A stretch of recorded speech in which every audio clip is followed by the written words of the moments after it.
So we're going to take a deep dive into the slide approach of Dickey Betts on Ain't Wasting Time No More. We're not going to break down lick by lick what he's doing. We're going to look at an overall approach and how you can apply this to your own playing.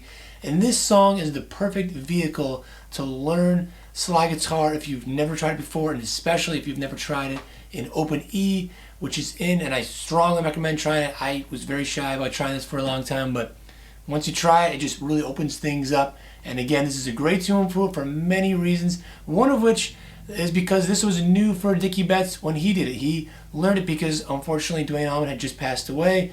Greg Allman wrote this song in honor of him, and Dickey needed to learn a slide, or he wanted to learn a slide for this one. So it was kind of new to him. So if it's new to you, it's an easy one to jump into. Let's break it down. We're going to go over part by part and look at the approach of what he's doing. Each section's got a little something different going on, and that's why it's another good reason. It's a perfect tune to learn this. Let's listen to me playing along the track during the verse section and look at what's going on and what he's doing.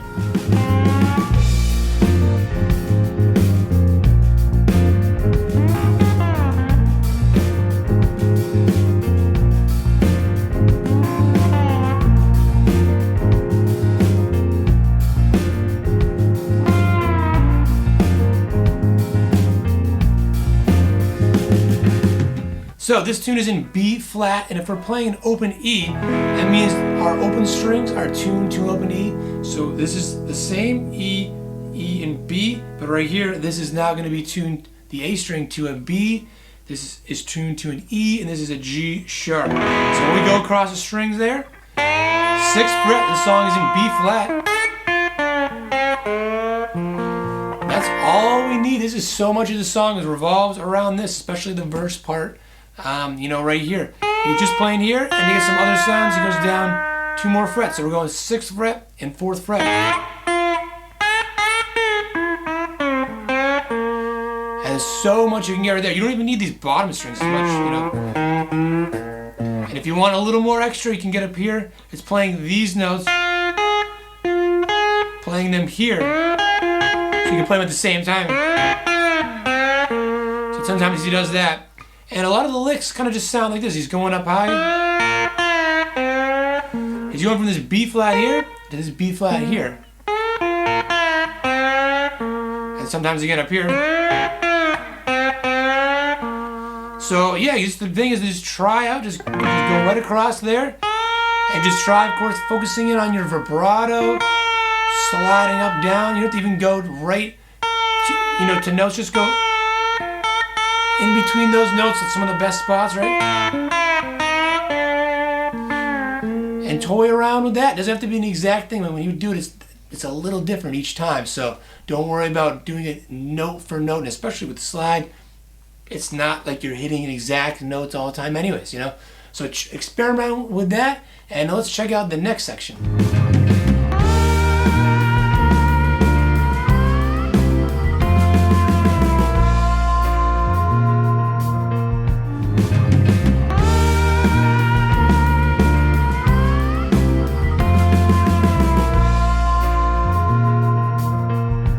So this is the chorus part, and it's got a definitely more complex progression that's descending down, and we don't even need to know what it is because all he's doing is focusing on just one note, B flat again, sliding right up into it. This is great because it's not just like we're learning a blues song, which a lot of people do, learning slide to begin with.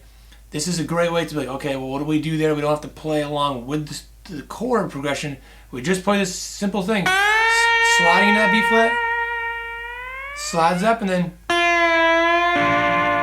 just kind of slides back on the next string and then down the next string. So he's just outlining this with a B flat chord like that.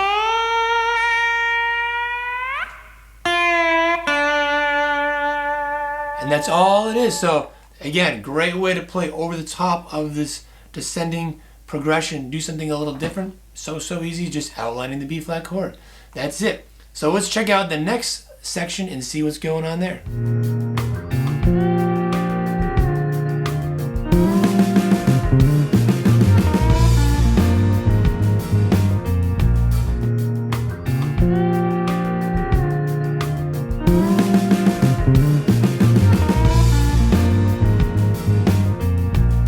So this thing you could call like the breakdown right after the chorus, when actually in the studio version another track comes in playing still slide guitar. And this, the last section I think added some contrast by not playing with the progression, playing this more single note thing here. This makes even more contrast because we're just going to play on one string, and you can pick any string. Actually in my example, I forgot. I recorded it earlier, so I forgot what string I picked. But say we pick right here the 4th string. Here's our B flat right here. And if we just go up, say, just like 1, 2, 3, 4, of the scale. So do, re, mi, fa.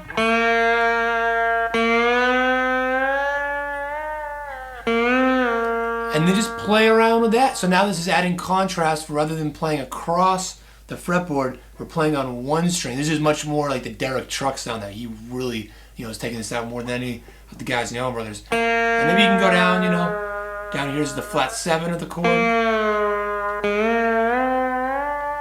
And then he's doing some volume swells, my volume pedal, it's across the room over there. But you could, I'm not as good with using my volume knob because I got the pedal. It's made me lazy with that. But if you can use your volume pedal, if you got one, do that, or use some swells here. But you don't even need to do swells. You could also just slide around those notes and focus on one string. You don't have to go very far, and just try your own thing. So make it a little different each time. But let's check out one more big section here, and then we got the big solo at the end.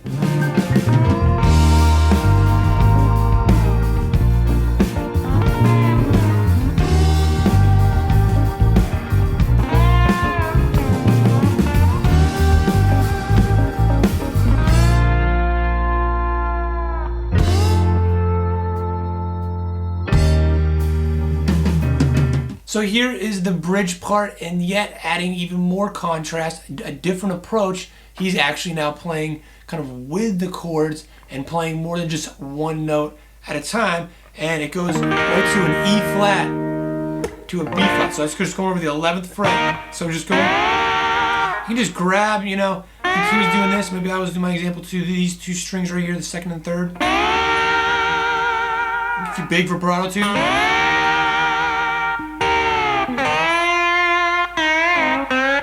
And you could just, outline the chord there too. He does a little more licks, a little contrast, a little back and forth.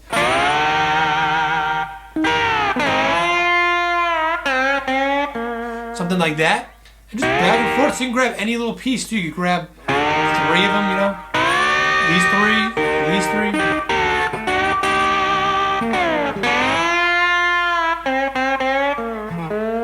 again, all that stuff. And then it goes B flat, and the hits goes B flat, F, E flat. It's just a 1, 5, 4, 1, and it's just kind of like something up here. You can just get single notes. Then you can outline the chord, kind of whatever, and then it gets back to that B flat, stops, and then it kicks into the chorus. I'm sorry, the solo. So let's give that a listen first, and then we'll see what's going on.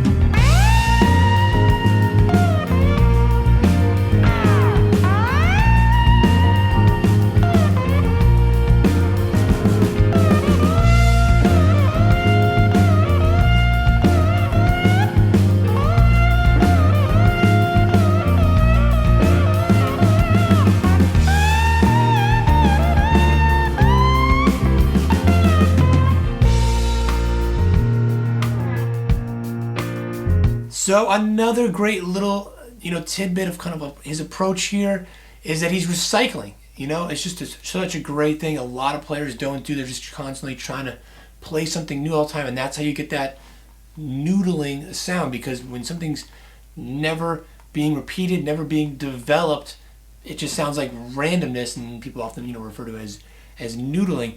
So if you take this, going back full circle to the first part, the verse, which the solo goes over the verse and the chorus, he's just basically recycling the ideas he did over both those things, but instead of doing it here, he's way up an octave. And he just starts by sliding right up to, you know, the 18th fret, or a better way to say it is, you know, between, I think of the dots right here is, you know, these 4 between, so just thinking of 1, 2, 3, 4 between the 2nd and 3rd dots. So it's a lot easier than getting oriented with the 18th fret. So now we have just right across that, and then also 2 frets back there. There's some other notes from the scale that works for this key. We can also get the 3 frets up, those 2 strings, get that spot right there. Those 2 notes work really well. But kind of more what he's doing, he's sliding right up to that B flat, way up there, so it adds some intensity.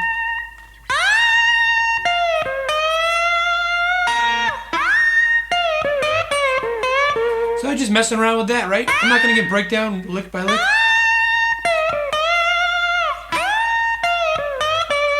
And then he starts playing more between these 2. This is more, you know, stereotypical Dwayne stuff.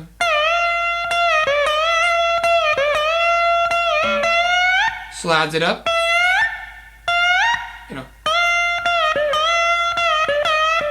Actually, right there, that's classic Dwayne stuff. And then the chorus part of it, back to that high B flat, which is it's just like that, but up an octave.